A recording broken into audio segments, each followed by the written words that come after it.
name's Emma and I work for Coleg Gwent as an administrator for the School of Performing Arts, and I'm going to talk about tigers.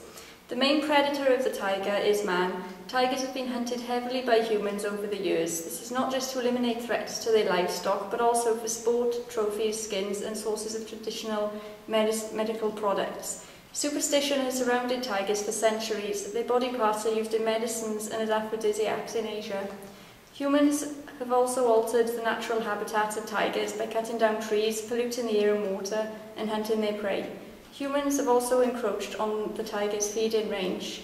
Tigers are a protected species all over the world, but unfortunately they are still illegally hunted for their fur, bones and other parts to supply markets in China and Taiwan. Tigers have been hunted to near extinction by poachers, and all subspecies have been declared endangered. There are only around 200 white tigers left in the world. 3 tiger subspecies have considered to become extinct in the last 60 years.